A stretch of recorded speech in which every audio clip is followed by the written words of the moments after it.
Vous demandez peut-être, pour ceux qui ne nous connaissent pas, pourquoi on participe depuis de nombreuses années maintenant à la diffusion de la culture scientifique et technique sur le territoire qui accueille certaines de nos installations.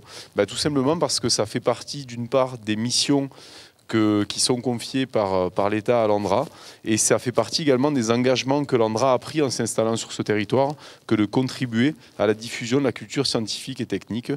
Et on s'inscrit depuis de nombreuses années maintenant, dans le cadre de la Fête de la Science, sur le programme d'Acoustica, qui est là pour animer, entre autres choses, cette Fête de la Science. Et je laisserai un des intervenants d'Acoustica vous présenter plus en détail cette Fête de la Science et puis peut-être le programme de cette année. Et donc chaque année, on essaye de trouver des thématiques pour ces conférences qui soient en lien plus ou moins direct avec les activités de l'ANDRA. Alors, le lien de la conférence de ce soir, il était assez évident, puisqu'évidemment, moi, je ne vais pas rentrer dans le détail de ce que vont nous exposer nos invités, donc Nathalie Besson, Emmanuel Pietraga et également Jean-Sébastien Steyer. Voilà, je voulais être sûr de ne pas me tromper sur les prénoms, au moins j'ai retrouvé. Mais il y a un lien qui est assez évident avec une des problématiques que l'ANDRA a à gérer, à savoir la problématique de la mémoire et de la transmission de l'information, de l'existence de notre activité, puisque notre activité, c'est la gestion des déchets radioactifs, c'est la gestion de déchets qu'on produit depuis de nombreuses années pour certains d'entre eux et qui sont dangereux. Nous pouvons gérer de manière sûre pour les générations actuelles et l'environnement actuel, mais nous voulons aussi gérer de manière sûre pour l'environnement et les générations futures. Et donc, une des façons de garantir, entre autres choses, la sûreté de ces installations, c'est de transmettre la mémoire aux générations qui viendront après nous, des activités qui ont été réalisées sur les sites que nous exploitons, mais également de la manière dont nous avons décidé, pris les décisions et pourquoi nous avons pris de telles décisions pour gérer ces déchets. Et donc on travaille depuis de nombreuses années là aussi avec différents chercheurs dans différents domaines sur la meilleure manière de transmettre l'information de l'existence de nos sites. Et il y a un lien direct, vous le comprendrez, même si je suis sûr que vous savez déjà pourquoi vous êtes là et donc vous avez le thème de la conférence de ce soir, mais vous comprendrez assez rapidement pourquoi c'est lié du coup à une partie de nos activités. Donc je ne prends pas plus de temps. Je vais vous céder le micro pour nous parler un petit peu de la Fête de la Science et d'Acoustica et je vous souhaite une excellente soirée. Merci. Alors bonsoir, moi je suis Geoffroy Prévost, donc je suis chargé de mission à Acoustica. Alors Acoustica, vous connaissez peut-être pas, c'est le centre de culture scientifique sur la Champagne-Ardenne. Donc l'objectif c'est de permettre à tous de faire le lien avec les sciences, les techniques et de les comprendre, en fait, de vulgariser, en fait, de faire l'interface entre chercheurs et grand public. Donc nous, on est également coordinateur de la Fête de la Science sur le Grand Est. Et cette Fête de la Science, elle est dans un contexte un petit peu particulier cette année. On est tous masqués, on le voit bien. Et la question s'était posée notamment, est-ce qu'il faut maintenir la Fête de la Science ? On a fait partie de ceux qui ont milité pour le maintien de cette Fête de la Science parce qu'elle est essentielle. On l'a bien vu dans les 6 derniers mois. La science, elle a été assez malmenée par certains scientifiques, notamment, par des discours aussi pseudo-scientifiques qu'on a pu avoir. Et la Fête de la Science, c'est l'occasion de rencontrer des scientifiques, de rencontrer la science aussi, de voir comment elle se fait, comment elle s'est faite, de comprendre aussi que le temps de la science, c'est pas le temps de l'actualité, ça nécessite des validations, ça nécessite pas mal de choses derrière, et c'est essentiel là-dessus. Donc, c'était important pour nous aussi de maintenir cette Fête de la Science et on remercie en fait l'ANDRA avec qui on travaille donc depuis une bonne dizaine d'années, voire même une quinzaine d'années ensemble sur différentes opérations, d'avoir organisé cette soirée, de maintenir aussi du présentiel. La Fête de la Science cette année, elle est un petit peu hybride. Il y a des opérations qui se font en numérique, donc vous avez la possibilité, on a développé un nouveau site qui était Fête de la Science Grand Est où vous avez tout le programme et vous pouvez accéder aussi aux opérations en numérique en replay quand vous n'avez pas pu y accéder. Donc ça, c'est aussi une des possibilités cette année. Et on remercie également les financeurs, donc que ce soit l'État ou la région, qui financent cette manifestation, de nous avoir permis de lancer ce nouveau format hybride avec des essais, peut-être certains couacs qui pourront arriver éventuellement, mais surtout de permettre la rencontre avec les scientifiques à qui maintenant je vais laisser la parole. Bonsoir à tous. Donc on va commencer par se présenter. Moi, je m'appelle Nathalie Besson, je suis chercheuse en physique des particules au CEA sur le plateau de Saclay, dans un institut qui s'appelle l'Institut de recherche sur les lois fondamentales de l'univers. Et si je le mentionne, c'est parce que Si ma spécialité, c'est l'infiniment petit, depuis 1 an et demi, j'ai décidé de m'intéresser à quelque chose de beaucoup plus, à des échelles de taille beaucoup plus grandes, puisque maintenant, je travaille sur les ondes gravitationnelles, par exemple produites par la fusion de trous noirs supermassifs. Donc on est très loin de mes particules élémentaires. Bonsoir, donc, moi je m'appelle Emmanuel Pietriga, je suis directeur de recherche à l'INRIA, c'est pas l'INRA qui de toute façon n'existe plus parce que maintenant c'est l'INRAE, ce que vous avez peut-être entendu par ailleurs. Donc l'INRA, avant c'était l'Institut National de Recherche en Informatique et en Automatique, maintenant INRIA, pardon, j'ai dit INRA là, bon c'est pas grave. Et donc maintenant INRIA, en gros, nous a dit que ça voulait plus rien dire. On travaille chez INRIA, c'est plus un acronyme, n'empêche qu'on continue de faire de la recherche en informatique et en maths appliquées et en robotique. Voilà. Et donc ma recherche plus spécifiquement porte sur la visualisation de données. Donc on a à la fois des compétences en informatique parce qu'on développe des logiciels qui vont permettre de représenter de l'information à l'écran pour des utilisateurs divers et variés. Mais en plus de ça, on a besoin pour le travail qu'on fait aussi d'avoir une bonne compréhension de comment est-ce que l'humain fonctionne, notamment en termes de perception visuelle, de processus cognitifs pour apprendre, pour comprendre ce qui affiche à l'écran, pour mémoriser les choses. Donc voilà, on mélange ces aspects très techniques, plus liés à l'informatique, et cette compréhension du fonctionnement de l'être humain pour concevoir donc des interfaces homme-machine qui vont rendre le travail, notamment des personnes qui travaillent avec des ordinateurs, plus efficace.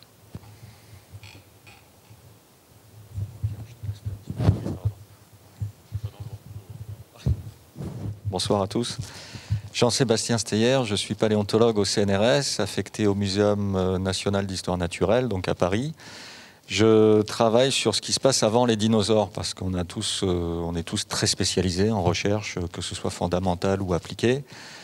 Et moi, ce qui m'intéresse, en fait, c'est la vie avant les dinosaures et la configuration des faunes, en fait, qui se développaient, qui évoluaient à l'époque sur la Pangée, cette espèce de méga continent qui s'est mise en place au Paléozoïque. Donc je suis entre 300 millions d'années environ et 220-230 millions d'années comme échelle de temps. Et pour la petite histoire, je suis venu fêter la science avec l'Andra il y a 2 ans, je crois, maintenant. Et Selma Tolba m'avait demandé quelles sont vos actualités scientifiques en termes de diffusion des connaissances en ce moment. Et il y a 2 ans, on était en train, avec les collègues ici présents et d'autres que l'on voit à l'écran, de travailler sur ce projet Sanctuary. Donc, quand je lui ai parlé en fait de Sanctuary, ça a fait tilt, puisque il y a cette espèce de devoir de mémoire qui est tout à fait convergent avec l'activité de l'Andra, et de fil en aiguille, en fait, cette table ronde a pu s'organiser. Alors, en très très bref, parce qu'après on aura l'occasion de rentrer dans les détails, mais donc Sanctuary, c'est un projet qui est né il y a quelques années dans le cerveau fertile de Benoît Favelet, le producteur que vous voyez ici, et de Jean-Philippe Usan, qui est cosmologiste et que vous voyez ici. Et c'est l'idée de mettre sur la Lune une capsule temporelle qui contiendrait des informations scientifiques, artistiques, ou scientifico-artistiques ou artistico-scientifiques, parce qu'on aime bien mélanger les deux, et qui seraient des informations qu'on voudrait laisser, par exemple, à nos très lointains descendants qui pourraient la trouver sur la Lune, ou à n'importe qui d'ailleurs qui tomberait sur la Lune et qui découvrirait cette capsule. Et le parallèle à faire qui est le plus pertinent, je pense, c'est celui de la découverte, par exemple, de la grotte Chauvet, où on découvre des peintures, et en regardant ces peintures, on peut essayer d'imaginer qui étaient les gens qui ont fait ces peintures, comment ils les ont faites, pourquoi ils les ont faites, qu'est-ce qu'ils avaient envie de nous transmettre. Et donc nous, l'idée, c'était on va parler de nous maintenant pour le futur, et on va donner des images, des histoires, des trucs qui nous tiennent à cœur, des informations scientifiques, pour que des gens ou des choses ou des trucs qui trouveraient cette capsule temporelle dans un temps indéterminé, mais qui peut être très très long, fassent ce petit travail de détective. Mais pourquoi ils nous ont laissé ça? Qu'est-ce qu'ils voulaient dire? Ce genre de choses. Qu'est-ce que je peux dire d'autre? Alors, évidemment, on n'est qu'une poignée d'êtres humains, donc on prétend absolument pas à raconter tout le savoir de l'humanité dans un petit cube. On appelle un CubeSat, la chose qu'on envoie sur la Lune, qu'on voulait envoyer sur la Lune, c'est vraiment tout petit. Et donc, on a très vite décidé que, ok, on assume. C'est les choses que nous, ces êtres humains-là, ont décidé de laisser parce que ça nous tient à cœur, parce qu'on trouve ça important, parce qu'on a envie que les gens, qu'ils les trouveront, réfléchissent dessus, ou se creusent la tête, s'interrogent sur qui on pouvait être. Donc c'est un travail, en quelques mots, c'est extrêmement collaboratif. On a toujours travaillé ensemble, aussi bien sur les contenus, sur l'imaginaire qu'on voulait passer, et absolument pas exhaustif, et ça, c'est complètement assumé. Oui, pour continuer par rapport à ce que tu viens de dire, aussi quelque chose voilà, qui est vraiment important, c'est qu'on n'a pas du tout vocation à être encyclopédique dans ce qu'on a mis sur les disques. Ça, c'est vraiment quelque chose qui est important. C'est des choix qui ont été faits en fonction des intérêts qu'on peut avoir, des choses qui nous semblaient intéressantes, pour lesquelles on voulait laisser une trace. Et il n'y a vraiment aucune notion d'exhaustivité dans l'ensemble des choses que l'on a pu mettre sur ces disques. Alors c'est d'autant plus vrai que comme on est une poignée, alors on est une poignée, vous pouvez le voir, on est très disparate dans nos sujets de recherche, et donc on représente des sujets de recherche très très différents, mais bien sûr on est loin de couvrir la totalité des savoirs humains. Donc oui, c'est des petits choix qu'on pouvait faire. Alors si on veut rentrer plus dans le détail, en termes de, j'allais dire hardware, le gros mot là, en termes d'objets, Sanctuary c'est quoi ? C'est des disques qui sont en saphir. Pourquoi le saphir ? Parce que vous voyez là à l'écran. C'est des disques en saphir. Pourquoi le saphir ? Parce que bon, si on le jette par terre, il va se briser en 1000 miettes. Mais par contre, sinon, c'est extraordinairement solide. Donc ça ne peut pas être endommagé. Ça ne peut pas être rayé. C'est très difficile à graver d'ailleurs. Il faut y aller à coup de laser, non ? Ou un truc comme ça. Donc c'est quelques petits disques en saphir. On va parler ce soir surtout d'une dizaine d'entre eux, qui font 9 cm de diamètre, si je ne me trompe pas, comme vous pouvez les voir ici, qui contiennent... Emmanuel, au secours. Qui contiennent quoi ? Combien de pixels ? Ah, combien de pixels ? Bah là, vous avez la résolution, justement, des disques. Ah bah voilà, c'est là. Ouais, voilà, je l'ai mise parce que je me souviens jamais. Mais donc, sur chacun des disques qui fait environ 9 cm de diamètre, là, le disque que vous voyez en ce moment, en fait, c'est un prototype. Il fait moins que ça, il fait 5 cm. Celui-là, il existe vraiment, on l'a eu dans nos mains. Mais donc les disques finaux font 9 cm. Et en fait, sur chaque disque, donc bon, si on prend la boîte englobante de chacun des disques, donc le carré fait 64 285 pixels de large par le même nombre de pixels en hauteur. Pour vous donner pour faire une comparaison, si vous prenez une télé actuelle, donc on va dire un écran Full HD, la résolution, donc c'est typiquement ce que vous avez aussi sur un moniteur d'ordinateur, station de travail classique que vous pouvez avoir au bureau. La résolution d'un écran de ce genre-là, c'est 1920 par 1080 pixels. Maintenant, on parle de 4K, vous voyez peut-être ça à la Fnac ou chez Darty ou autre. C'est 2 fois ça en hauteur largeur, donc on est à 3840 par 2160 pixels. Mais donc vous voyez qu'on reste très très en deçà de la capacité en pixels que l'on a ici. Donc on a vraiment, avec ces disques qui sont déjà petits à la base, cette possibilité d'afficher énormément, enfin non, pas d'afficher, mais de graver, en l'occurrence, énormément d'informations. Et donc pour finir là-dessus, si on ramène ça à la taille qu'on a, en fait chaque pixel qu'on a sur ces disques fait 1 micromètre. Faut pas que je me tourne. Il fait environ 1 micron, 1,4, je crois, je sais plus, entre 1 et 1,6 microns chaque pixel. Tu parles des différents disques ou tu veux que je le fasse ? Comme tu veux. Donc on a la base du projet, c'est une dizaine de disques.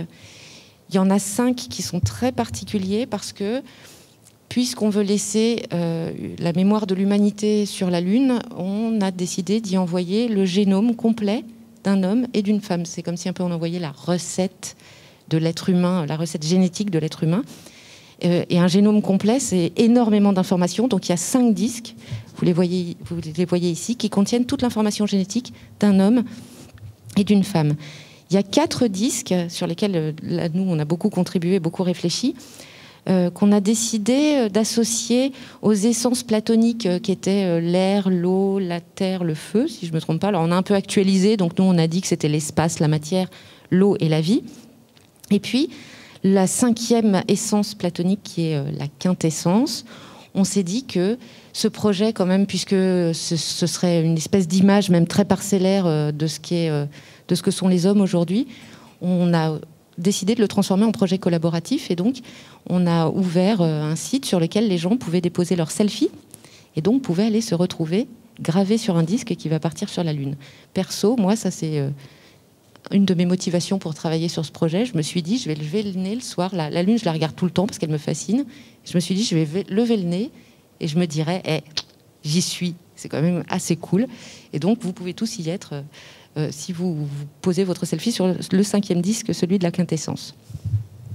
Oui, il y a cette espèce effectivement de transcendance, enfin de fierté en tant qu'humain, d'une part, et puis en tant que scientifique, de travailler avec des collègues que je ne connaissais ni d'Adam ni d'Ève, comme on dit. Donc on ne pouvait pas être plus inter ou multi ou transdisciplinaire finalement dans ce projet de diffusion des connaissances. Et alors moi, je suis venu un petit peu sur le tard dans le projet pour injecter finalement de l'évolution du vivant, pour parler sur ces disques-là de l'origine en fait de la vie, de l'origine de l'homme bien sûr, puisque finalement mieux connaître ses origines, c'est aussi mieux savoir où on va. Hein, ça fonctionne de la psychologie individuelle ou la psychanalyse individuelle à finalement l'évolution des espèces. Donc je me suis vraiment régalé en fait. Ce sont des belles rencontres humaines en plus de collaboration scientifique. Le panel est très vaste puisqu'on a des designers, on a un généticien qui est aussi un artiste, on a un producteur donc, qui est co-créateur finalement du projet avec Jean-Philippe Usan qui est cosmologiste, enfin vous les avez vus tout à l'heure. Et il y a cette espèce de fascination de notre satellite naturel de la Lune, savoir qu'on a apporté une petite brique d'humanité qui sera envoyée sur la Lune, c'est quand même assez jubilatoire. Et pour la petite anecdote, j'expliquais à ma fille l'année dernière, ou il y a 2 ans, en fait, un petit peu le pitch, comme on dit, du projet.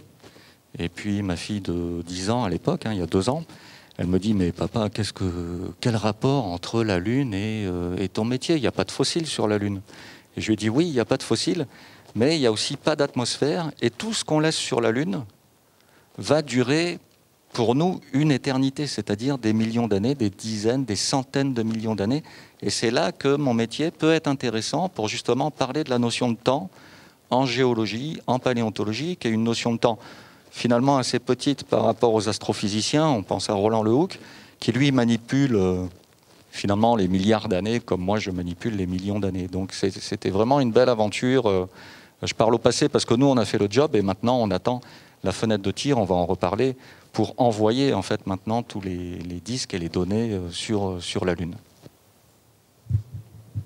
Ouais, pour terminer sur ces généralités sur le projet, la Lune c'est une parfaite archive de la Terre, donc c'est l'endroit idéal en fait pour poser quelque chose qui tient de la mémoire. D'abord la Lune, si je ne me trompe pas, c'est un bout de la Terre qui a été éjecté, donc c'est une vraie archive de la Terre. Et puis comme le disait Jean-Sébastien, il n'y a plus rien qui bouge. Les traces de pas des astronautes qui ont posé le pied sur la Lune, ils sont encore, il n'y a pas un grain de poussière qui a bougé parce qu'il n'y a pas d'atmosphère. Donc c'est l'archive parfaite. Et puis, elle est encore une fois, c'est la porte ouverte sur l'immensité spatiale, mais elle est quand même à portée de regard et elle est toujours là. Elle veille sur nous. Et donc c'était un projet juste parfait. C'est pour ça qu'on était tous très enthousiastes pour y participer. Donc maintenant, on peut peut-être rentrer plus dans le détail de ce qu'il y a sur les disques. Alors comme on l'a dit, il y a un nombre de pixels. Alors bon, d'abord, petit détail technique, mais tu expliqueras beaucoup mieux que moi. On grave du saphir qui est transparent et donc on peut faire juste noir ou blanc. Donc il y a un énorme travail technique et artistique pour qu'on voit des images qui nous donnent l'impression qu'on a des nuances de gris. En fait, il n'y a pas de nuances de gris, hein, c'est du noir et du blanc. Ensuite, comme on vous l'a dit, il y a une énorme quantité de pixels et du coup, si on voulait, on pourrait mettre une énorme quantité d'informations, toutes petites. Et il faudrait juste que les découvreurs de la capsule temporelle aient une bonne loupe ou alors des yeux vraiment extraordinaires. Mais on s'est dit qu'il faut quand même attirer un peu l'œil. Et donc, ce qu'on a voulu faire, c'est quelque chose qui soit multi-échelle. C'est-à-dire que le disque, quand on l'a dans la main, donc là, on va faire un petit zoom arrière, on voit des choses, même sur un disque de quelques centimètres de diamètre. Il y a des images macroscopiques. Et puis, on zoome et on va avoir des détails de différentes échelles. Et puis aussi, on va avoir des détails qui peuvent, avec le jeu des pixels, se superposer et donc être incrustés les uns dans les autres. Alors, je ne sais pas, tu veux présenter plus en détail un des disques ou... Oui, je pense qu'on va faire ça, mais juste pour rebondir sur ce que tu disais, un des challenges qui s'est posé à nous, c'est que, voilà, en fait, au final, on a un grand nombre de pixels, mais par contre, on ne peut les colorier, entre guillemets, qu'en noir ou blanc. Et donc ça pose énormément de contraintes sur la manière dont on va représenter l'information et comment est-ce qu'on va l'agencer à l'écran. Donc il y a effectivement cette notion d'afficher les choses de manière multi-échelle. Donc certaines choses qui vont prendre tout le disque, et puis quand on va zoomer, on va voir quelque chose d'incorporé dans une partie du disque qui n'était pas visible quand on regardait la chose à on va dire à 50 cm. Et donc jusqu'à l'échelle du micro, où on a carrément besoin d'un microscope pour aller regarder les détails. Et donc ça, alors moi, j'ai souvent à faire ça dans mon métier, réfléchir à comment est-ce qu'on va représenter l'information à l'écran. Mais là, c'était un projet qui était vraiment particulier par rapport à ça, parce que ce problème, en fait, se pose jamais dans nos recherches par ailleurs. Jamais on nous a dit, tu as un écran, il n'y a que du noir et du blanc dessus, et il va falloir que tu te débrouilles avec ces contraintes-là pour afficher ce qui t'intéresse. Parce qu'on a toujours au minimum des niveaux de gris, ou maintenant quand même très souvent de la couleur. Et donc cette contrainte très très particulière était aussi quelque chose d'intéressant dans la réalisation du projet, parce que ça nous posait des contraintes qu'on n'avait pas d'habitude. Alors par exemple, ce disque-là, c'est celui de la matière, si je ne me trompe pas. Donc les disques qui sont caractérisés par plusieurs choses qui sont communes, des éléments qui sont communs à chaque disque. Il y a un fond. Alors il faut que tu dézoomes, parce que là, il y a le planisphère qui se superpose à la Lune. Donc le fond de celui-là, c'est la surface lunaire. Je ne sais plus quelle face, c'est très grêlé. Non, c'est la nôtre, celle-là. Ça doit être la face visible. Sur chacun de ces disques, donc il y a un fond. Là, par exemple, c'est la Lune. Il y en a d'autres avec le ciel, les étoiles, le fond stellaire. Ensuite, chaque disque contient en son centre une unité du système international, parce qu'après tout, on veut donner des informations scientifiques, donc on a besoin des unités de base du système international. Chaque disque est caractérisé aussi... Attends, dans les éléments communs... Ah oui, il y a les êtres humains, avec différentes couches. Et comme les disques sont transparents, ils se superposent et on peut jouer à comme Anatomie 2000 quand j'étais petite. Je ne sais pas si ça dit quelque chose à certains d'entre vous dans la salle, mais en gros, il y a la couche de la peau. Voilà. Là, ici, la couche des os. Donc, il y a un homme, une femme. Là, il y a la peau. Et si on superpose les disques, eh bien, on a tout le corps humain, les viscères, les nerfs, et le réseau sanguin, je crois. Là, par exemple, il y a les muscles, oui. Et puis, un autre élément commun à tous les disques. Alors, chaque disque contient aussi son polygone associé de Platon. Et puis, un élément important, on voulait parler du langage. Et donc, sur le pourtour de chaque disque, on a gravé la Déclaration des droits de l'homme en plusieurs langues. Il y a 4 langues par disque. Voilà, là, vous en voyez quelques-unes. Tu l'as pas, là ?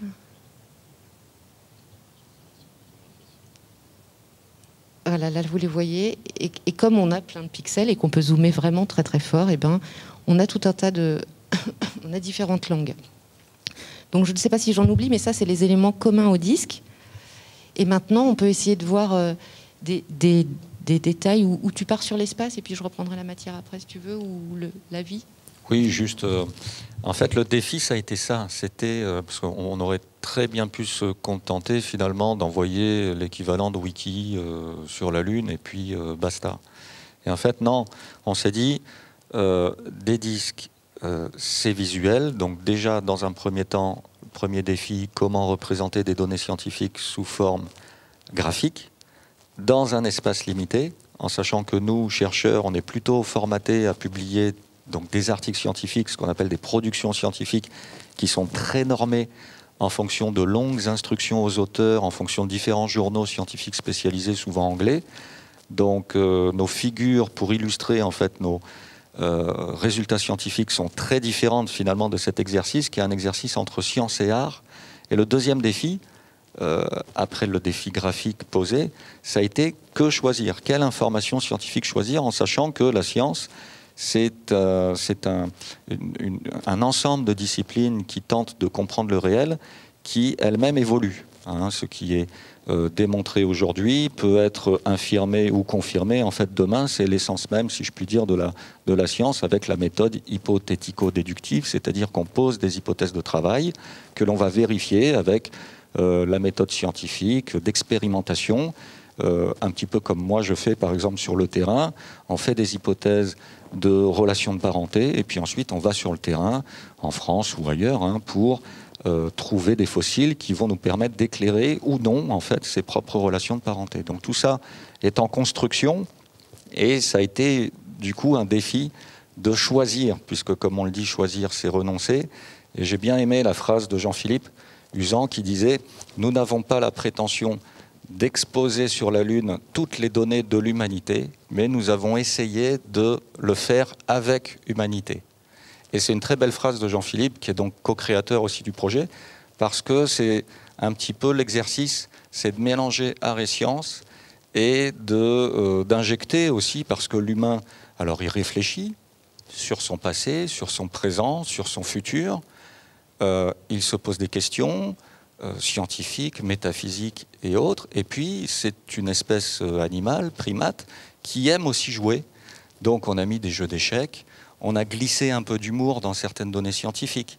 Par exemple, dans l'arbre phylogénétique du vivant que j'ai injecté dans le disque du génome, on a mis un petit dinosaure sous forme de toons, enfin sous forme de caricature des dinosaures que les enfants connaissent bien. Donc voilà, il y a cette humanité qui, j'espère, transparaître et continuera en fait à transparaître dans ce... Donc voilà. Oui, ça c'est un élément commun que j'ai oublié. On a mis des jeux, il y a un jeu par disque, mais on a mis aussi des partitions musicales, on a mis de la musique sous différentes formes. On a mis par exemple les langues qu'on a représentées en fonction par des carrés dont la surface est proportionnelle au nombre de gens qui parlent cette langue. Et on a mis toutes les langues possibles, je ne sais pas si tu en vois là. Et pour illustrer les langues en question, on a essayé de trouver des berceuses dans les différentes langues.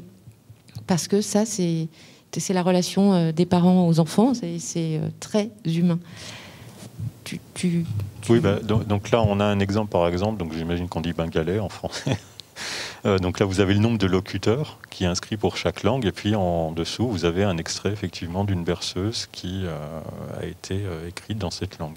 Et donc, si on dézoome, alors bon, ça va pas forcément se voir très très bien parce qu'il y a énormément de choses sur le disque, mais donc voilà, là on a à peu près une représentation de la structure complète où on a les principales langues parlées sur Terre, et donc elles sont toutes dans des carrés, et la taille du carré en fait est proportionnelle au nombre de locuteurs de cette langue actuellement. Et donc le plus gros carré là c'est le mandarin a priori, alors je vous avoue que je sais plus le retrouver, c'est peut-être celui-là, je sais plus. Bon, je vais pas m'amuser à zoomer pendant 2 heures. Non, là c'est l'espagnol, mais bon, c'est une langue qui est effectivement très parlée. Donc, bon, écoutez, je ne sais plus où il est, mais enfin voilà, vous avez les différentes langues, hein, anglais, français, l'inuktitut qui est la langue des Inuits aussi. Et d'ailleurs, la déclaration des droits de l'homme est aussi en inuktitut sur le pourtour d'un des disques. Et alors là, on parle très très sérieusement, mais en fait, on a voulu que ce projet soit aussi ludique, et ludique aussi, pas seulement pour les gens qui vont le découvrir dans très longtemps, mais pour tous les gens qui pourraient tomber sur ces images, à qui on pourrait les présenter.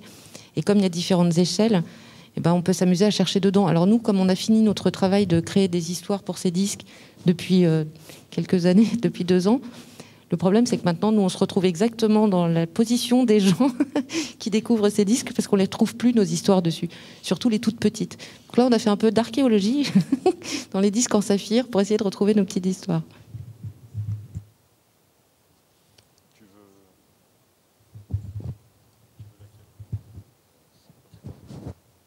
Alors, donc vous l'avez bien compris, en fait, c'est vraiment un jus de cervelle soigneusement distillé, puisqu'on s'est quand même bien pris la tête à mettre des proportions, des aires, des surfaces en fonction des langues, en mettant des jeux. Et il y a aussi la recette de lecture de chaque disque qui est implémentée sur chaque disque. Sinon, on a fait ça pour se faire plaisir et puis point barre, quoi. Donc, il y a ce mélange vraiment agréable entre science et art, entre humour et science. Et alors voilà, ça c'est l'arbre phylogénétique du vivant. qui m'a semblé, moi en tant que paléontologue et donc spécialiste des sciences de l'évolution, indispensable quand on parle de sciences de l'évolution justement et d'origine, puisque savoir d'où on vient, encore une fois, c'est important parce que ça peut aider à voir en tout cas un petit peu mieux où on va. Et donc j'ai parlé de ce qu'on appelle la phylogénie des espèces, c'est-à-dire l'étude des relations de parenté avec un résultat qui est dans mon dos, donc c'est l'arbre de la vie, en montrant vraiment l'arborescence un petit peu complexe, en haut à gauche, l'arborescence de l'évolution des espèces, et qui sous-entend finalement une vision beaucoup plus moderne de l'évolution. Autrefois, on pensait que l'évolution était quelque chose de très linéaire, très graduel, qu'on avait des bactéries il y a plusieurs milliards d'années qui se sont transformées, etc., pour mener à l'homme. C'était la vision très anthropocentrique finalement de l'évolution des espèces. Aujourd'hui, au lieu de se poser la question qui descend de qui, parce que c'est pas parce que vous trouvez un fossile dans une couche ancienne que cette espèce-là est forcément l'ancêtre d'une espèce actuelle. Donc aujourd'hui, on met de côté ce paradigme de conception de l'évolution des espèces et on se pose vraiment la question qui est le plus proche de qui. Et ça change tout, parce qu'on a maintenant une vision de type buissonnante de l'évolution des espèces. Mais en plus, il faudrait rajouter aussi ce qu'on appelle des transferts de gènes horizontaux, c'est-à-dire que vous, dans votre patrimoine génétique, vous avez aussi des gènes de certaines bactéries, vous avez certains gènes de néandertaliens, hein, vous comme nous, hein, et donc tout ça bouge. Si vous voulez, la constance dans l'évolution, c'est la variation. Hein, vos enfants ne sont pas tout à fait identiques à vous, hein, ce ne sont pas des simples clones. Il y a des variations de forme qui sont retenues ou non par la sélection naturelle de Darwin, et tout ça est exprimé sous forme d'un arbre phylogénétique où on retrouve en fait les principales espèces actuelles, mais aussi quelques espèces fossiles qui sont représentées par ce petit dinosaure sympathique en haut à gauche que l'on a injecté en fait dans cette phylogénie. Et puis si on suit un petit peu l'arborescence, on a un zoom aussi sur notre histoire à nous, notre phylogénie à nous, c'est-à-dire nous en tant que primates, quelle est notre position par rapport à nos cousins orang-outans ou plutôt bonobos ou chimpanzés. Donc on a essayé de représenter tout ça. Alors au début il était question de mettre ça plutôt dans le disque de vie, de la vie, et puis finalement on l'a mis dans le disque génome en miroir un petit peu de l'utilisation aussi de données génétiques pour expliquer l'évolution, parce que les gènes nous aident beaucoup à comprendre en fait ces relations de parenté, tout comme nos squelettes. Moi, je travaille plutôt sur des squelettes. En tant que paléontologue, on n'a souvent que des restes les plus indurés du corps qui se trouvent à l'état fossile. Alors, si vous êtes un lamellibranche ou un coquillage, ça va être plutôt votre coquille qui va rester dans les couches sédimentaires. Si vous êtes un arbre, ça va être plutôt votre tronc silicifié qui va être retrouvé à l'état fossile. Si vous êtes un vertébré, ça va être plutôt votre squelette, voire même vos dents qui sont finalement les parties les plus indurées de votre organisme. Donc on a des systèmes, on a une méthode scientifique que l'on peut vérifier pour tisser ces relations de parenté. Ça s'appelle la cladistique. Donc on fait des grands tableaux avec les espèces d'un côté et puis en vertical ou en horizontal, peu importe le sens finalement, des caractères morphologiques ou des gènes. Et ensuite on envoie ces matrices, on appelle ça des matrices, c'est-à-dire des bases de données finalement, dans des logiciels de parcimonie qui vont calculer les cousinades, les relations de parenté en fonction du nombre minimum de caractères dérivés partagés. Je ne rentre pas trop dans les détails, mais tout ça est explicité en fait sur les disques, et ça a été très, formateur aussi pour moi de travailler sur ce projet, parce que du coup j'ai dû mettre à jour toutes les données sur la phylogénie des espèces.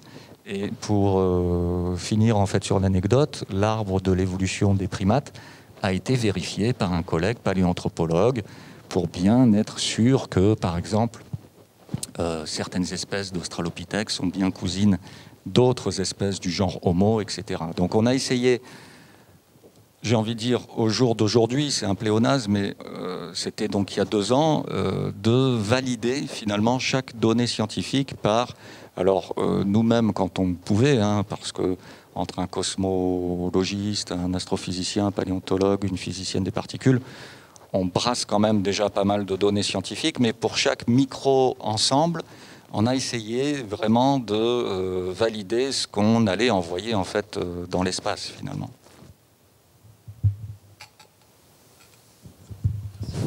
Alors, je voudrais rapidement rebondir sur ce que tu disais, Jean-Sébastien, parce que donc là, un aspect qui est important, c'est que dans les disques, on met des clés de lecture.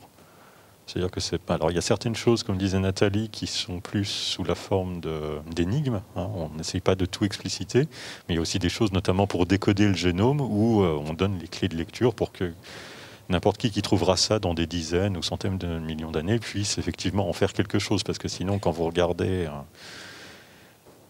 attendez, si je montre, là par exemple celui-là, vous tombez là-dessus, à part du bruit, vous n'êtes pas sûr de voir grand-chose quand même. Donc on a cette idée de donner des clés, tout comme les disques qui étaient sur les sondes... C'était quoi, sur les sondes Pioneer, qui avaient les disques dorés, là je ne sais plus si c'est Pioneer ou Voyager. Bon, enfin, dans les trucs qui ont été lancés dans les années 70, où pour décoder ce qui était sur des disques vinyles en or à l'époque, il me semble, il y avait un minimum d'instructions, Voyager, qui permettrait à n'importe quelle intelligence qui trouverait ces disques de décoder l'information qui est dessus. Donc là, on a la même chose, notamment pour le génome, mais pas que. Une partie des représentations sur lesquelles on a travaillé, en fait, on a eu beaucoup de débats quand on a commencé à travailler sur ce projet, notamment. On s'est demandé au départ, vu qu'on veut faire ça à destination d'intelligence humaine ou autre qui trouverait ça dans très très longtemps, en fait, on ne sait pas ce qui sera arrivé aux langues que l'on parle aujourd'hui. Que ce soit l'anglais, le français ou le chinois ou l'arabe. En fait, on n'a aucune garantie que dans des dizaines de milliers d'années, il y aura toujours des gens qui comprendront ces langues. Donc au départ, on était parti vraiment sur l'idée de représenter les choses de manière à s'affranchir de tout langage parlé. Alors finalement, on ne l'a pas fait, parce que ça nous contraignait vraiment trop. Mais il y avait quand même l'idée qu'un certain nombre de choses que l'on mettrait sur le disque seraient aussi universelles que possible. Et donc n'utiliserait aucun texte dans aucune langue parlée sur la Terre mais malgré tout en essayant que l'information soit effectivement compréhensible. Et donc là, on a un exemple de ça. C'est une visualisation de données en rapport avec l'espace sur laquelle j'ai travaillé et où vraiment je me suis fixé comme contrainte qu'il n'y ait absolument aucun texte, quoi qu'il soit, mais que malgré tout l'information puisse être comprise. Et alors là, je veux vous proposer un petit jeu. Je vais vous demander de deviner ce qu'est cette visualisation, qu'est-ce qu'elle représente. On va y aller étape par étape. Je vais vous donner un premier indice qui est que cette visualisation, elle est sur le disque dont le thème est l'espace. Voilà.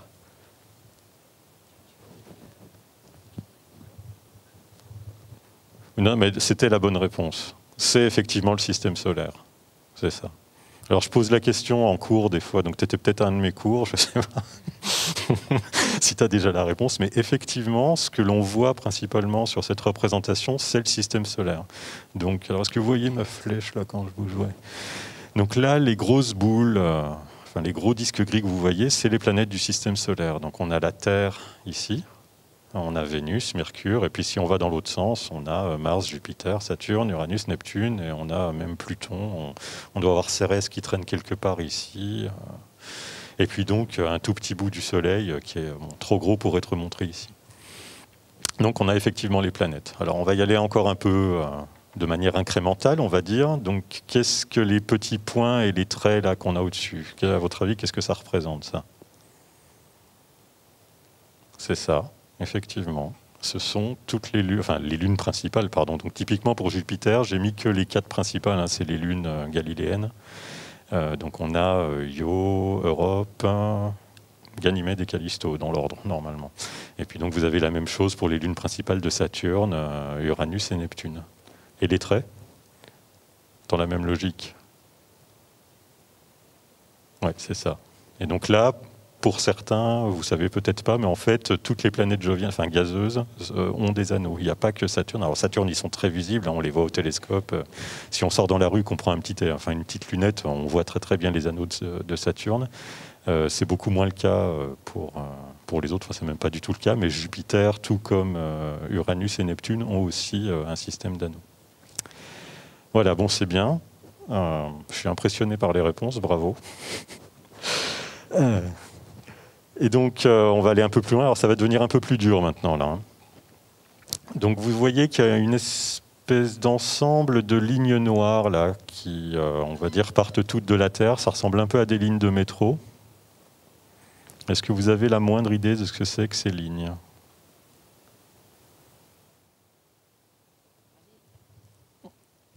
Lâchez-vous, là, vous êtes dans la peau de l'explorateur qui vient de tomber sur un des disques et qui se demande ce que c'est que ce truc. Alors, à votre avis ? Allez-y, on prend toutes les hypothèses. Ouais. On en regravera un, même s'il faut. Non, je rigole. Alors, je vais donner un petit indice quand même pour vous aider. C'est que quand même, ce qu'on met sur ces disques, ça parle beaucoup de l'humanité, de ce qu'on a réussi à faire, on va dire.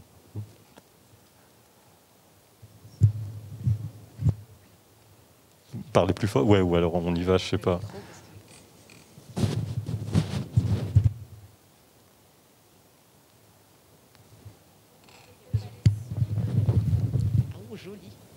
Les sondes, par exemple, qui ont été envoyées... Oui, c'est ça. Vous êtes très très fort à 3, je suis impressionné.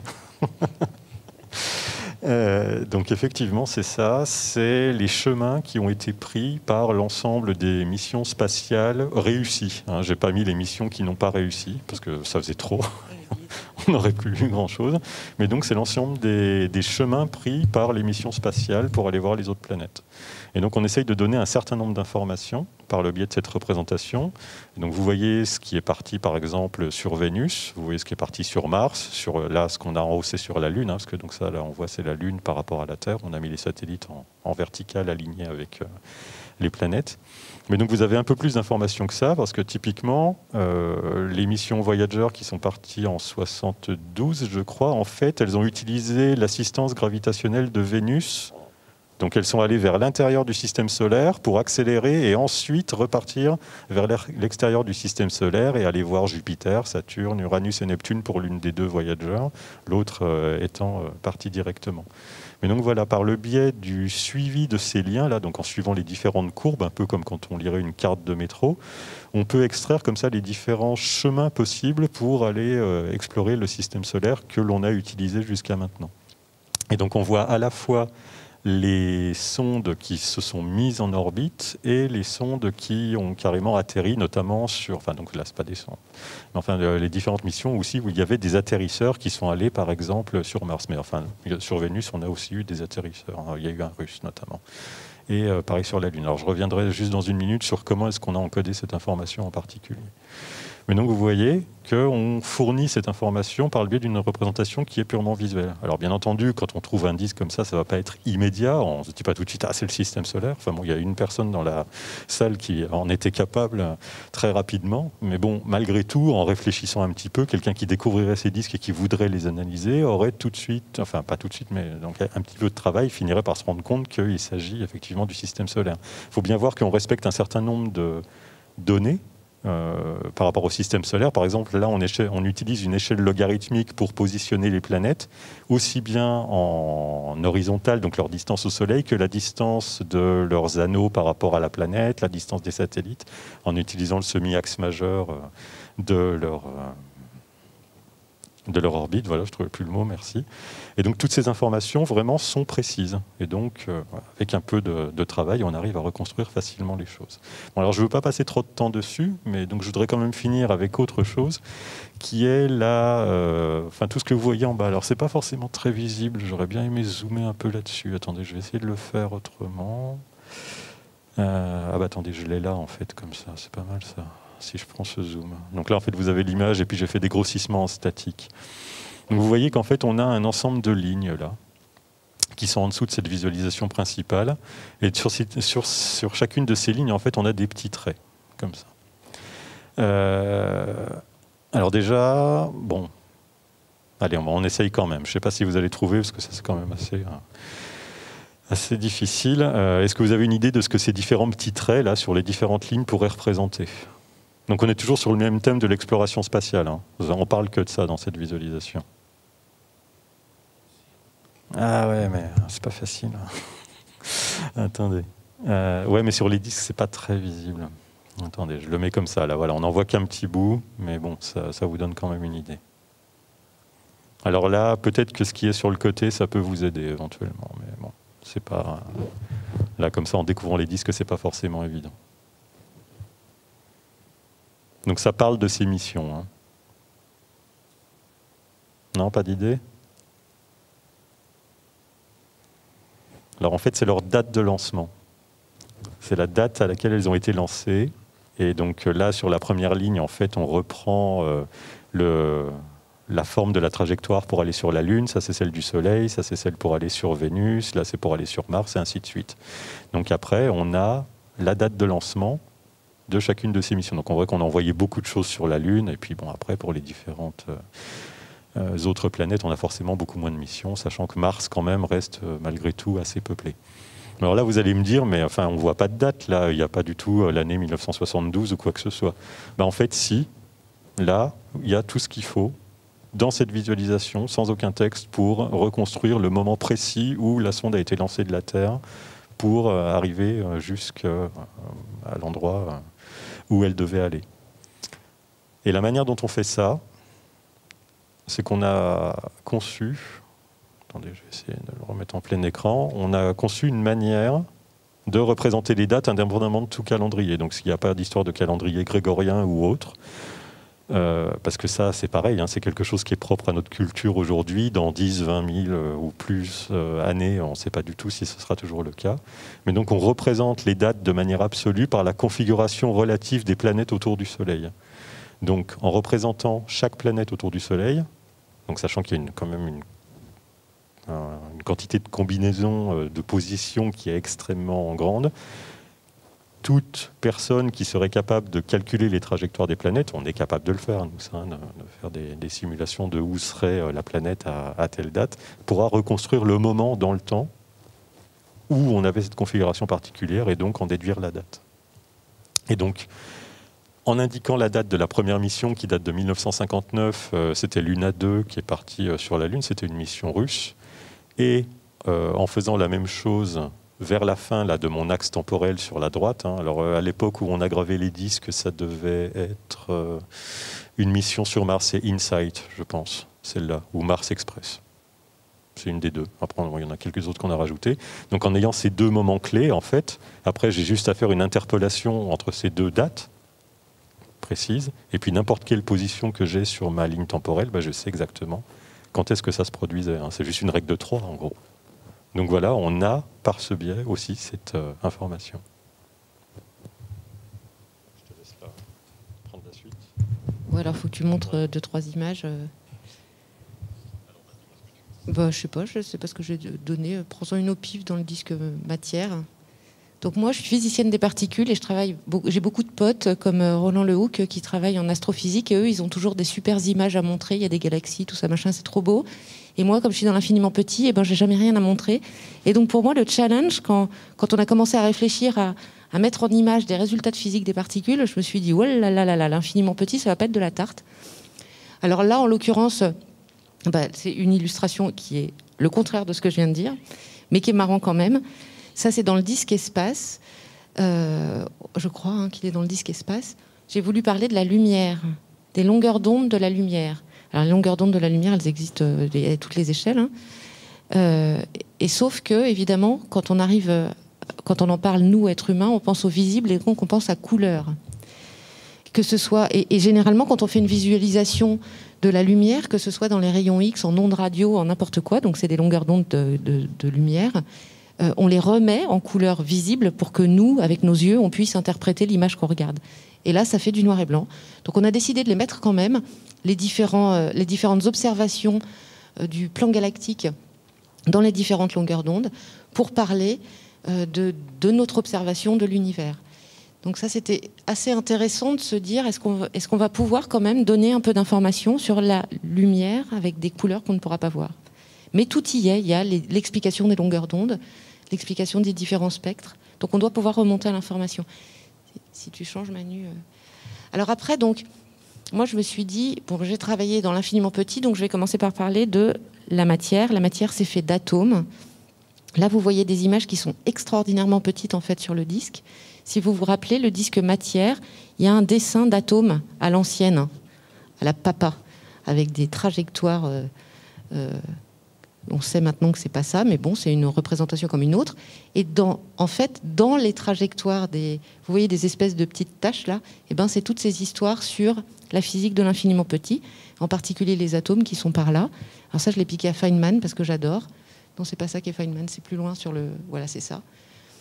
Et Feynman explique que tout est fait d'atomes, d'un nombre d'atomes très restreint, et en particulier toute la matière dans tous ses états, qu'elle soit liquide, gaz, solide, et même des choses beaucoup plus poétiques, comme par exemple les odeurs. Les odeurs, c'est aussi des molécules et c'est aussi fait d'atomes. Et là, il y a l'odeur de la violette, si je ne me trompe pas. Donc, le designer a inséré dans la représentation classique qu'on se fait d'un atome les histoires de l'infiniment petit. Alors après, là, on a beaucoup parlé, donc on va peut-être passer la parole aux gens.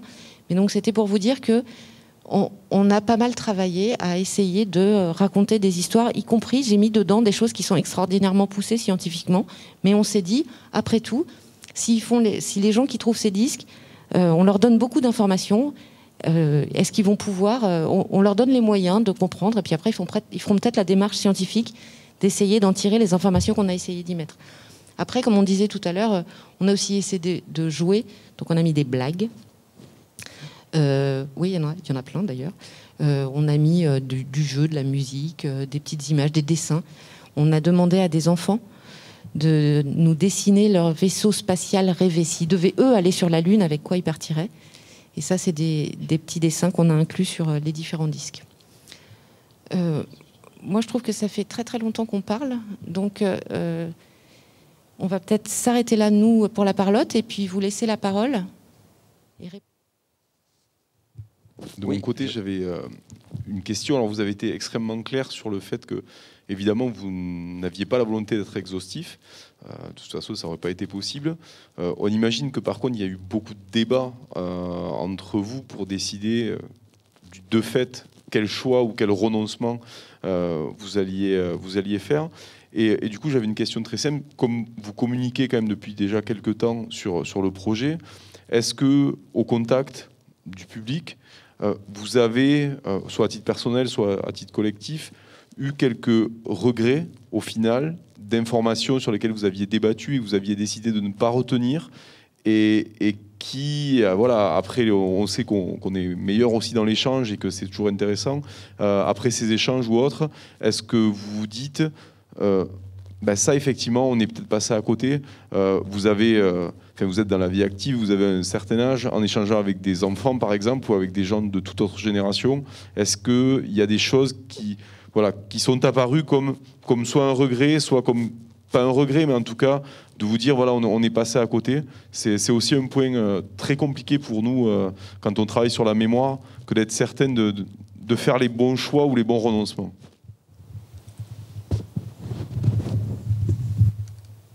Alors, juste pour la petite histoire, au début, on avait peur de manquer de place parce qu'on avait plein d'idées. Après, on s'est rendu compte qu'on avait tellement de pixels qu'en fait, on n'arriverait jamais à les remplir. Et finalement, il y a un autre facteur, c'est le facteur temps. Ça demande au designer, Mario, un temps considérable parce que, encore une fois, les informations sont entremêlées. Je veux dire, chaque pixel, c'est un pixel, il n'y a pas plusieurs couches de pixels, et donc il faut faire en sorte que chaque image entremêlée aux différentes échelles soit quand même lisible et accessible. Et donc, en fait, les regrets qu'on a, c'est pas tellement après les discussions avec les gens, parce qu'on ne les a pas présentés de façon extensive tant que ça, ces disques, mais c'est des regrets qu'on a tous, parce qu'on avait brainstormé, et à un moment, justement, on se disait, non, d'une pipe, il nous faut du mouvement, et je sais jamais comment ça s'appelle. Vous savez, ces machins trucs avec des bandes blanches et des bandes noires, et on fait bouger un calque par rapport à l'autre, et on voit un cheval courir. Et ben, comme nos disques sont transparents, à un moment, on s'était dit, youpi, on va faire ça sur 2 disques, et comme ça, on recréera le mouvement. Donc on avait plein d'idées comme ça, de graver de la musique. On a eu des tonnes d'idées. Donc les regrets qu'on a, c'est finalement on n'a pas eu le temps. On a plutôt manqué de temps que manqué d'idées. Ouais, je mettais juste en parallèle une illustration de contenu, on va dire, moins scientifique. Vous parliez d'enfants tout à l'heure notamment. Il y a, alors ça c'est sur le disque 1 du génome femmes. On a un certain nombre, alors bon, là, je ne vais pas tous les montrer, hein, mais vous voyez que à différentes échelles, intégrées dans le code, dans le génome, on a un certain nombre de dessins. En fait, ils ont été collectés un peu partout, hein, je crois. Alors il y a des dessins qui ont été pris en France, d'autres en Afrique du Sud. Ah, peut-être. Ah, c'est que ceux-là. Ok, d'accord. Enfin, donc voilà, on a un certain nombre de dessins d'enfants. Il y a eu un appel par rapport à ça qui ont été intégrés dans les disques aussi. Donc on a les selfies. On a aussi du contenu participatif sous cette forme-là.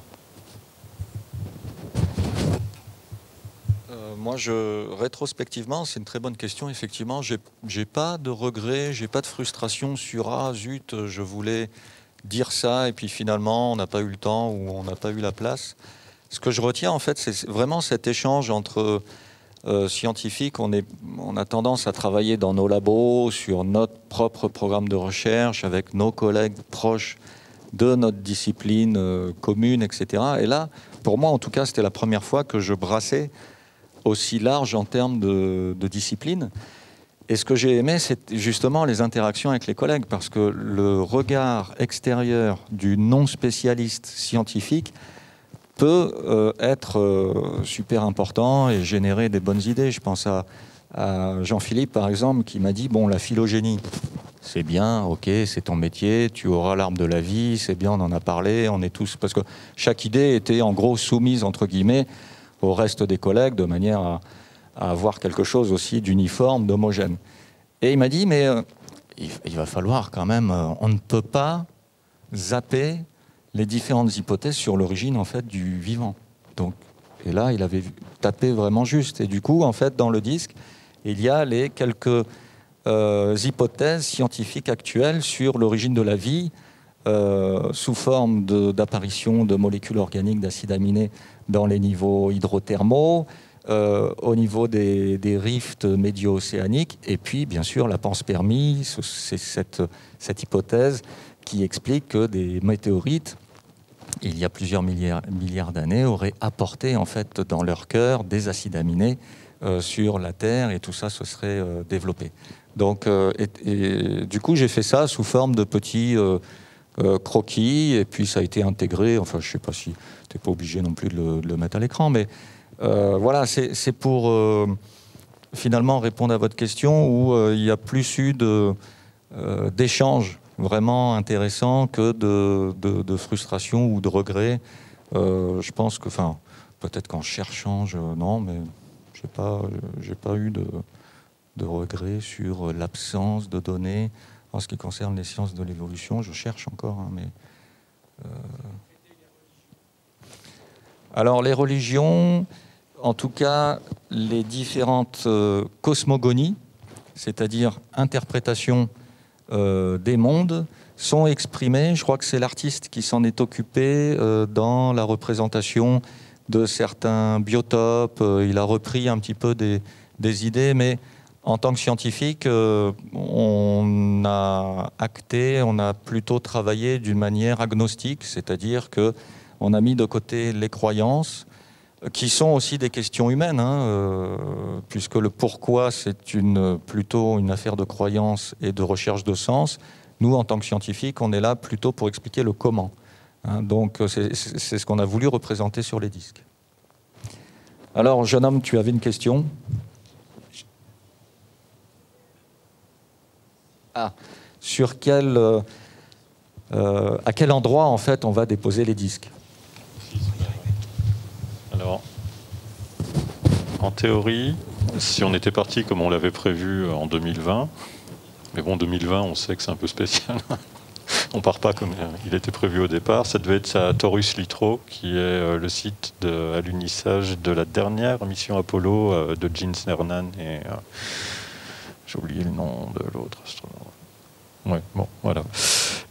Donc on va atterrir. Enfin, l'idée était d'atterrir là, donc à côté du site de cette dernière mission Apollo de 1972, je crois.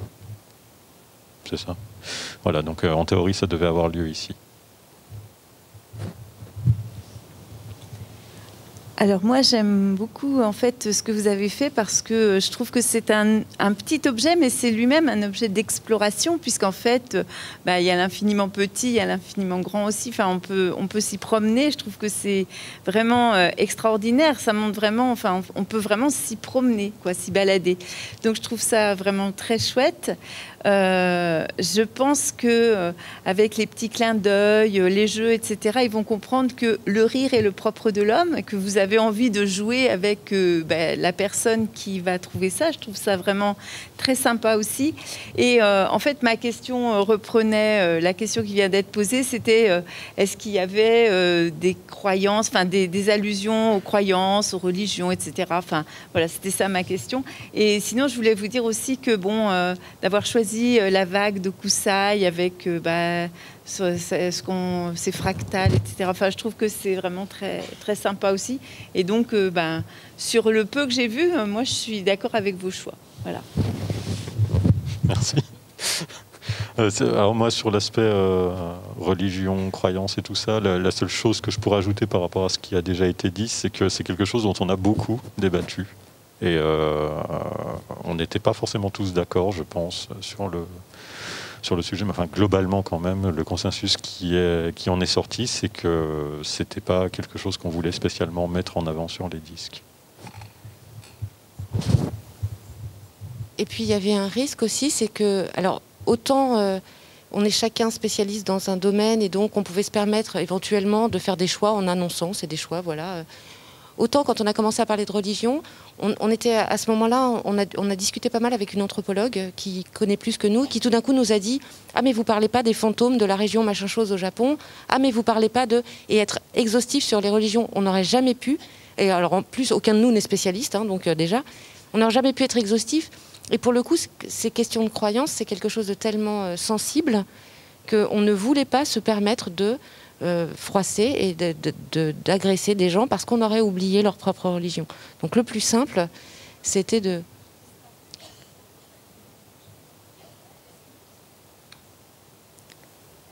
Non plus, non. On n'a vraiment rien mis de... Alors ce qu'on a mis, c'est comme disait Jean-Sébastien, je crois qu'il y a un disque où il y a des cosmogonies, mais c'est-à-dire certaines images, mais qui sont limite plus artistiques que scientifiques, hein, de ce qu'on pensait, de ce qu'était la naissance de l'univers. C'est ce qui se rapporte peut-être le plus à des croyances religieuses, mais ça reste dans le domaine de la naissance de l'univers, l'histoire de notre univers. Mais sinon, pour nous, c'était trop sensible, et puis on n'avait pas envie de... Voilà, le but du jeu, c'est plus de s'amuser et de transmettre que de froisser des gens, par maladresse ou par ignorance, et ça, on ne le voulait pas.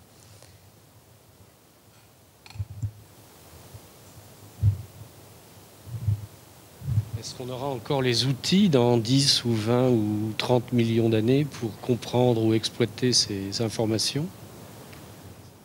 C'est ce que vient de dire Nathalie. La seule chose dont vous avez besoin, c'est des yeux. Éventuellement un microscope si vous voulez aller regarder vraiment les détails du disque. On aurait pu envoyer des CD. On aurait pu envoyer, on l'a dit tout à l'heure, mais il n'y a pas de son. On aurait pu envoyer de l'audio. L'audio, ça veut dire quoi? Ça veut dire qu'il y a une langue qui est utilisée, et encore une fois, on a voulu s'en affranchir. On a mis le moins de texte possible, le plus de graphiques possible, et donc on s'est dit, ok, a priori, la première chose dont ils ont besoin, c'est d'un moyen de voir. Et puis après, s'ils sont futés ou qu'ils ont une bonne vue, ils s'aperçoivent qu'il y a différentes échelles de lecture, et alors ils vont peut-être inventer la loupe, ou des bonnes lunettes, ou un microscope. Mais on a minimisé, justement pour ces raisons dans 30 millions d'années, on a minimisé le nombre d'outils dont on a besoin pour déchiffrer les disques. Donc au final, il y a réellement besoin de rien. Et vraiment cet aspect multi-échelle est important parce qu'on voit certaines choses en regardant le disque à l'œil nu. Et puis on voit qu'il y a certaines choses plus petites, on a envie d'aller les grossir pour les regarder. Et puis en faisant ça, on va se rendre compte qu'il y a des choses encore plus petites sur le disque, et on va aller encore grossir pour les regarder, et ainsi de suite, jusqu'à arriver à l'échelle du micron, où on verra les détails les plus fins que l'on a pu insérer. Oui, je me souviens même d'une discussion, je crois que c'était Roland et toi, sur les unités, système international, donc unité, c'est-à-dire... les unités de base, en fait, qui permettent de quantifier notre monde, hein, le mètre, etc. Et le défi, c'était comment exprimer, en fait, les unités du système international sur la base du disque. Et je me souviens d'une discussion, je crois que c'était donc toi, Nathalie et Roland, qui disaient, ben voilà, pour le mètre, on va montrer, en fait, la distance qu'il faut pour lâcher le disque avec la pesanteur qu'il y a sur la Lune, pour montrer, en fait, que 1 mètre, c'est ça, hein, ah, c'est le temps, 1 seconde, c'est en fait le temps parcouru par le disque quand on le lâche à la surface de la Lune jusqu'à son alunissage, on va dire, enfin le point de contact avec la Lune elle-même. Donc chaque unité est même replacée dans le système disque, si je puis dire, en fait. C'est ça, en l'occurrence, là, le disque, il est autoportant, il est autodocumenté, parce que là, on voit donc sur ce diagramme que si on place le disque à 1, 2, 3, 4, 5, 6, à 10 fois sa hauteur, le temps qu'il va mettre si on le lâche pour tomber et à atteindre la surface, c'est 1 seconde. Excusez-moi, j'avais encore une question, enfin presque une double question. Quand on vous écoute et quand on essaie de comprendre le cahier des charges initial, on se dit mais qu'en fait c'est irréalisable et que vous y arrivez, que c'était pas possible d'y arriver. Et est-ce que vous diriez que parmi les facteurs clés de succès et le fait d'avoir abouti à quelque chose, on peut considérer que d'avoir eu justement un temps limité, ben c'est ce qui a permis de concrétiser, parce que sinon vous y seriez encore. Et la deuxième chose, est-ce qu'on peut considérer aussi ce que vous avez dit tout à l'heure, à savoir, en réponse à une des questions, nous on ne doit rien à personne, et donc on assume d'avoir fait des choix, et c'est aussi ça, de ne rien devoir à personne, qui a permis d'aboutir au résultat, parce qu'on se rend compte que dans beaucoup de domaines, si on demande 10 000 avis, on n'aboutira jamais en fait. Donc pour vous, c'est quoi qui a permis de réussir à produire in fine ce que vous avez réussi à produire, qui paraît totalement irréalisable au départ? Alors, il y a plusieurs éléments de réponse. D'abord, c'est qu'on a bossé ensemble, chacun avec notre caractère, nos idées, nos envies et notre domaine de spécialité. Donc, c'est vraiment le collectif, c'est super important. La deuxième chose, c'est l'humilité. Mais c'est vrai, il faut être humble. Ok, je ne vais pas pouvoir tout dire. Par exemple, vous parliez de regret tout à l'heure. À un moment, on a fait venir un chimiste. Parce qu'il y a un truc qui manque quand même, mine de rien. Sur le disque de l'eau, c'est le solvant universel, donc on sait qu'on en a besoin, etc. Sur le disque de la vie, on s'est dit, nom d'une pipe, il nous faut la photosynthèse. Il n'y en a pas un de nous qui est chimiste. Donc on a fait venir un ami chimiste qui nous en a parlé, mais il a passé 2 heures avec nous. Ça n'a pas fait de nous des spécialistes. Et puis du coup, on n'a rien mis sur la photosynthèse. Bon, c'est un peu dommage de ne pas avoir la photosynthèse quand on parle de la planète Terre et qui est toute verte. Donc il faut être humble. Ok, je ne sais pas, je ne le dis pas. Plutôt ne rien dire que de raconter des grosses bêtises, de mal les dire ou de s'affubler d'une légitimité qu'on n'a pas. Donc l'humilité, ça joue aussi vachement. Après, on était avec les contraintes qu'on a, hein, des contraintes techniques, des contraintes de temps, etc.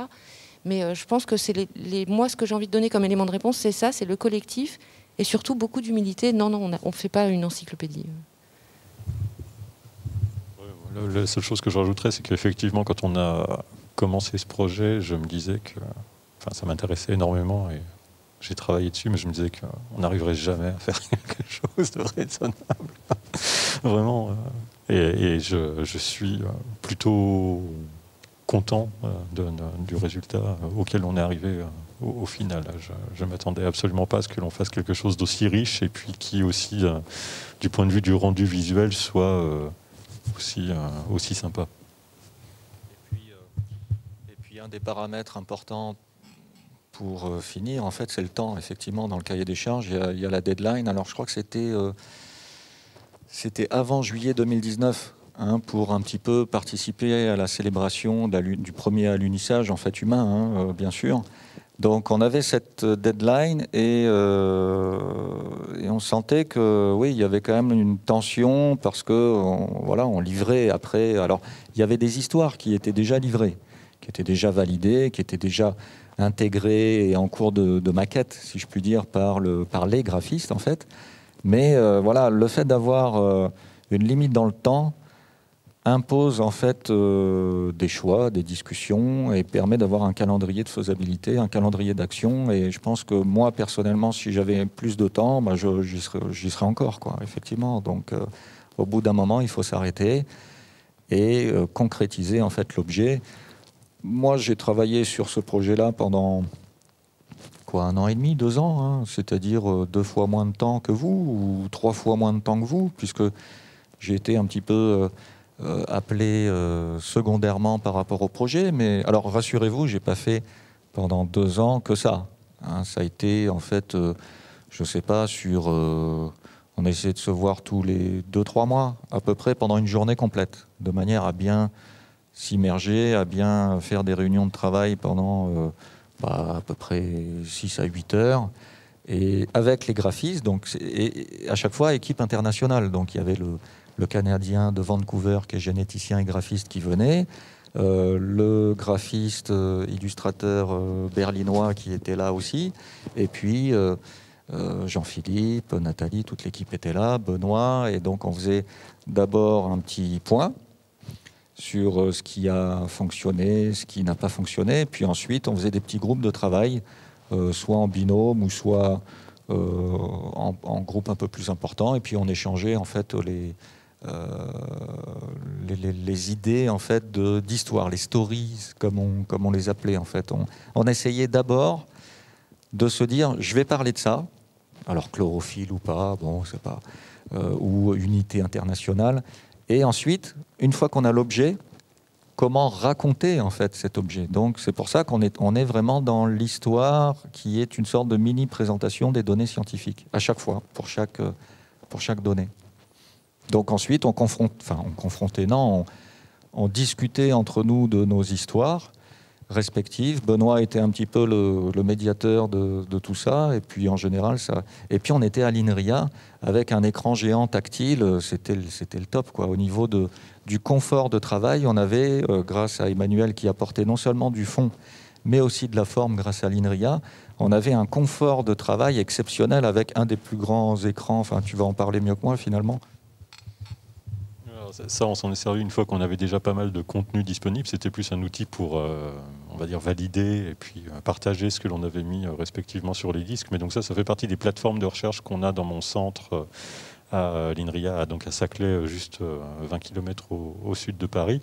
Ça fait partie des objets de recherche qui nous intéressent en tant qu'informaticiens qui faisons de la recherche en interaction machine.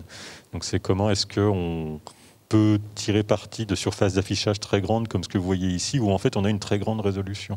La différence par rapport à l'écran de cinéma sur lequel on est en train de projeter, c'est que les murs d'images tels que ceux que vous voyez là, qui est dans notre labo, c'est qu'on a une densité de pixels qui est très forte. Donc on a vraiment la possibilité d'afficher énormément d'informations en même temps, ce qui n'est pas le cas sur un écran de cinéma. Là, l'écran de cinéma, il est très grand, en taille, en mètres, mais par contre, j'affiche la même résolution que sur une télé Full HD ou éventuellement 4K. Mais ça ne va pas plus loin que ça. La résolution qu'on a sur ces murs-là d'images de visualisation dans le labo, elle est beaucoup plus importante que ça. On a typiquement, maintenant, on atteint 100 000 pixels de large par 50 000 de haut, quoi. Quelque chose comme ça. Et donc on s'en est servi notamment pour afficher partie des disques, donc ce qui rendait le travail plus facile parce qu'on voyait plus de choses en même temps à un niveau de détail donné que sur un bête laptop comme le mien, enfin, ordinateur portable ou station de travail classique. Et du coup, ça répond en partie à votre question, enfin d'une manière complémentaire. L'INRIA, grâce à Emmanuel, a mis à disposition ces outils, son temps de calcul pour justement aboutir à ce projet, un petit peu comme le CEA a mis entre guillemets à disposition Nathalie, ou comme le CNRS ou le Muséum de Paris a mis à disposition le paléontologue pour ajouter un petit peu sa graine. Donc c'est un consortium, enfin un ensemble d'institutions et de grandes agences internationales dirigées vers l'espace. Vous avez parlé des selfies. Est-ce que comment on fait si on veut mettre son selfie? Est-ce que c'est trop tard, c'est fini? Et est-ce que on peut avoir, enfin, je sais pas, sous forme de poster ou je sais pas quoi, la photo de tout ce que vous avez fait? Alors, poster, on n'a rien d'édité pour l'instant. Les disques on n'a pas fini de les graver, donc le projet est encore en gravure. Hein. Il y a 4 disques qui ont été gravés, si je ne me trompe pas, qui sont 4 disques parmi les 5 du génome. Donc c'est encore un projet en cours, hein. Il n'est pas complètement abouti. Là, je sais que les images qu'on vous montre, il y a eu quelques modifications depuis... des modifications que nous, on ne verrait pas, hein, mais il y a eu du travail qui a été fait. Sinon...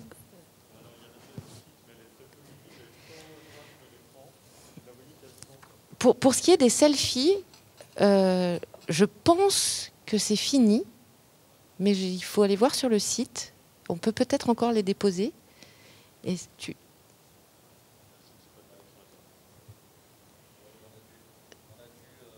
Sinon, sinon, il y a plus de ressources sur le site, donc c'est sanctuaryproject.eu, sans le calendar, voilà.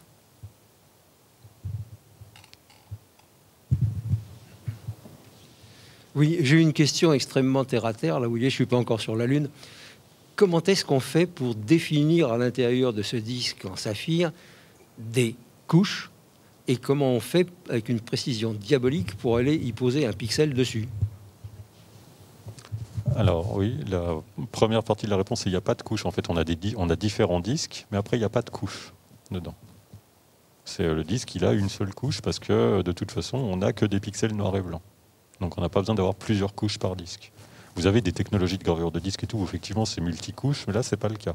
On n'a vraiment qu'une couche, et puis chaque pixel qui fait donc 1,4 micron va être brûlé ou pas. Alors après, le processus de gravure de ces disques, en fait, c'est ça vient du CEA, je crois, à la base, hein, la techno, non? Je sais pas. Enfin bon, c'est une entreprise vers... Ah, il a changé?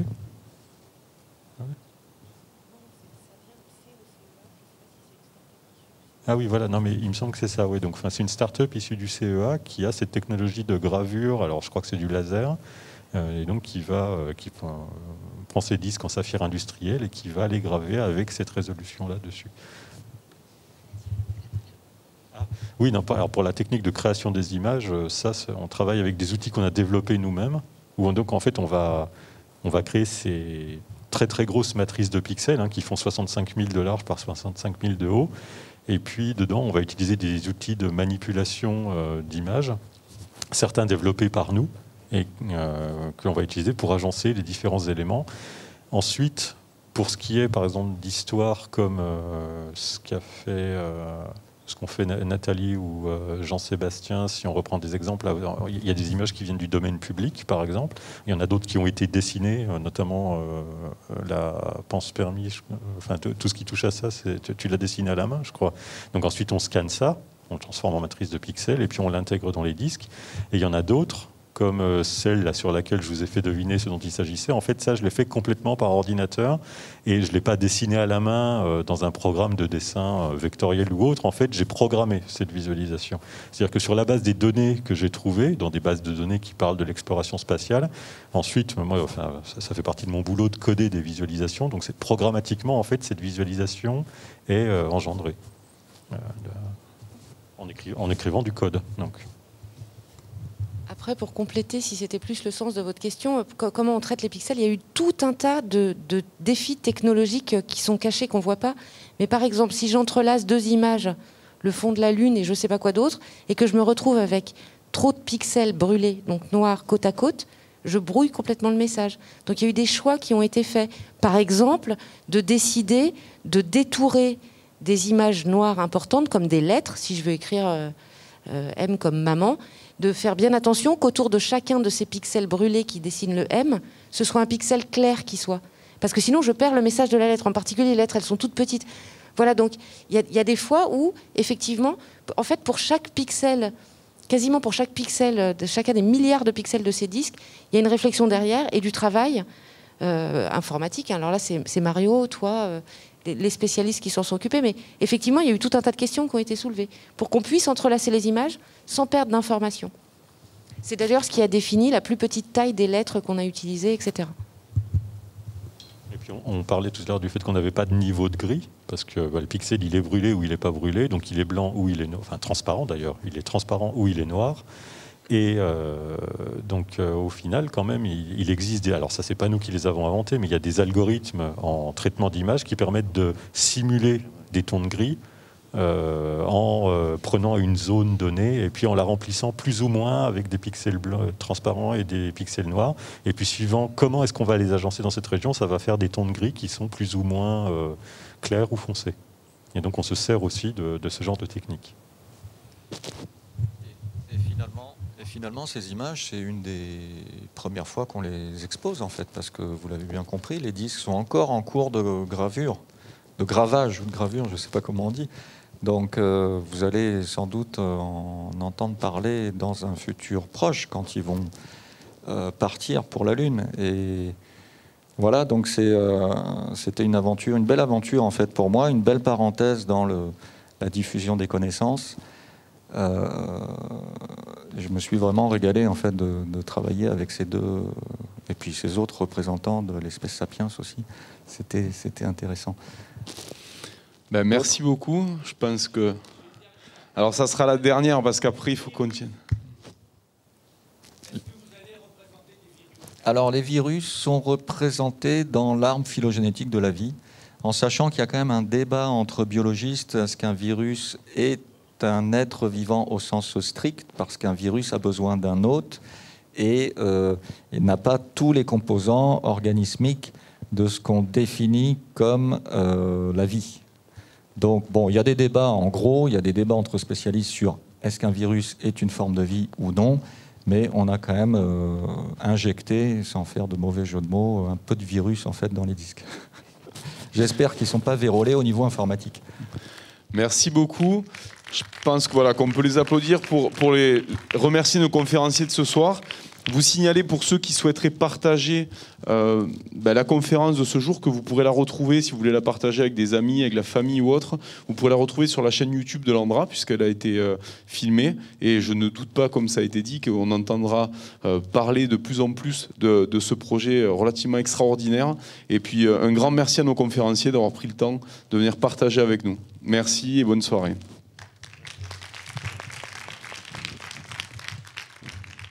Je suis venue parce que d'abord c'est la fête de la science et moi j'avais vraiment envie de marquer le coup d'être présente à la fête de la science. Je trouve qu'on a si peu l'occasion, en plus ce jour merveilleux où il y a eu le prix Nobel de 2 femmes qui ont été prix Nobel de chimie. Enfin moi voilà, je suis venue pour arroser ça en fait. Alors ce que j'ai retenu c'est qu'il y a une alliance entre science et art et ça j'adore ça. Je trouve que c'est vraiment, pour faire de la science, il faut imaginer, il faut aller au bout de son projet pour faire quelque chose d'artistique aussi. Et je trouve que c'est exceptionnel. Et puis cette idée, de laisser une trace, de se demander qu'est-ce qui est important, d'essayer en plus de faire quelque chose de petit, c'est tout petit, d'essayer de concentrer les choses. C'est vraiment quelque chose que je trouve très intéressant. On a voulu venir à cette conférence parce qu'on avait eu l'occasion de participer à celle de Roland Lehoucq il y a quelques années, qui était vraiment super, et donc on a renouvelé. C'était important pour nous de savoir qu'est-ce qu'on allait envoyer sur la Lune, qu'est-ce qui va faire ce super fossile, qu'est-ce qui en constitue, et surtout comment on va l'envoyer. À la fin, surtout, lorsqu'on a posé nos questions, ça nous a vraiment libérés sur certaines choses, sur certaines questions qu'on se posait. Je fais partie du groupe mémoire de l'Andra et donc c'était une façon pour moi aujourd'hui de venir un petit peu compléter les informations qu'on peut nous donner au niveau du groupe mémoire. Et c'est vrai qu'on entend toujours parler du disque Saphir sans vraiment savoir, on a quelques informations mais c'est vrai qu'on n'a pas autant de connaissances qu'on a pu avoir aujourd'hui. Et c'est vrai que dans la conférence d'aujourd'hui notamment, ce qui a été impressionnant c'est de savoir que toute la quantité d'informations qu'on peut stocker à l'intérieur et la manière dont ça a été fait. Donc ça, c'était vraiment quelque chose une découverte pour moi et vraiment quelque chose d'intéressant. Et donc en tant que membre du groupe Mémoire, on a aussi la pression en se disant voilà, comment on peut continuer à transmettre la mémoire pour les générations futures. Et donc c'est vraiment un enjeu qui est essentiel et important pour nos générations d'avenir.